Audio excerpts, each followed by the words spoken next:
यह डिक्टेशन दैनिक जागरण का संपादकीय डिक्टेशन है। गति 80 शब्द प्रति मिनट।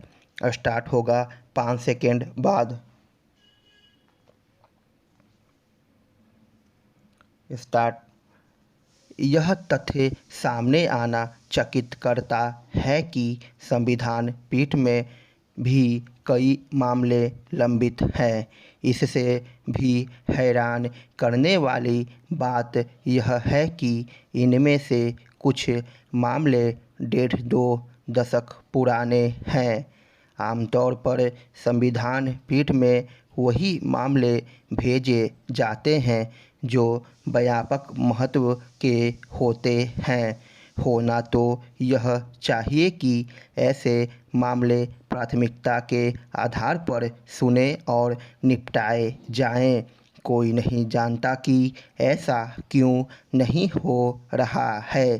संविधान पीठ में लंबित मामलों के प्रभाव का आकलन केवल उनकी संख्या के आधार पर नहीं किया जा सकता, क्योंकि अनेक ऐसे मामले हैं जिनका असर निचली अदालतों और उच्च न्यायालयों में चल रहे मामलों पर भी पड़ेगा।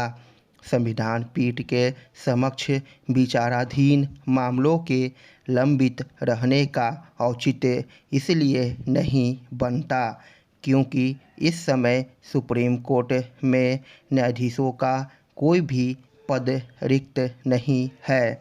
इससे यही पता चलता है कि पर्याप्त संख्या में न्यायाधीशों के बाद भी मामले लंबित रह सकते हैं।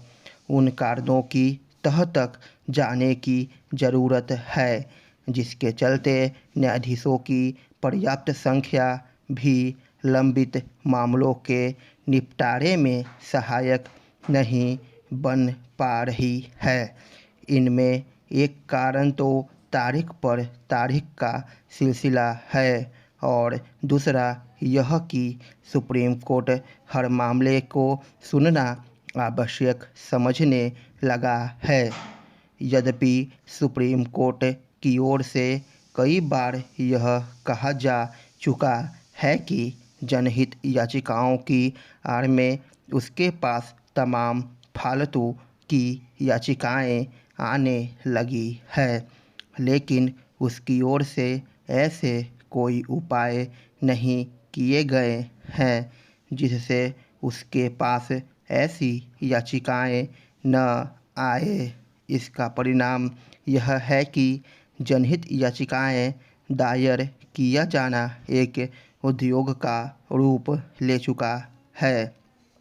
कुछ वकील संस्थाएं और समूह ऐसे हैं जिनका काम ही है नित नई याचिकाएं दायर करना। यदि सुप्रीम कोर्ट अपना समय और ऊर्जा ऐसी याचिकाओं को सुनने में लगाएगा जिन्हें उसे नहीं सुनना चाहिए, तो फिर वह राष्ट्रीय महत्व के मामलों को सुनने का समय ही नहीं निकाल सकेगा।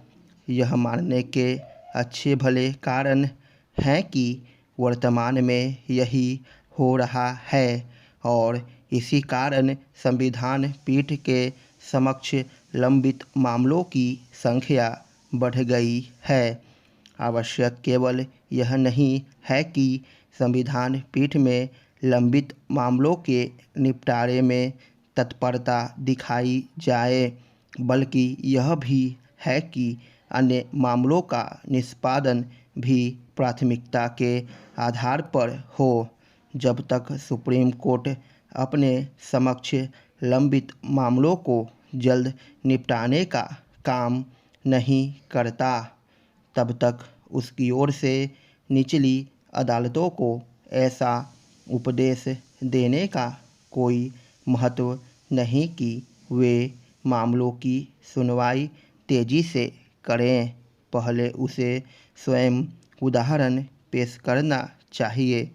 ऐसा करके ही वह निचली अदालतों को प्रेरित कर सकता है। ऐसा हो कि सुप्रीम कोर्ट ऐसी कोई व्यवस्था बनाए जिससे सभी मामलों का निपटारा एक तय समय में हो सके। समाप्त।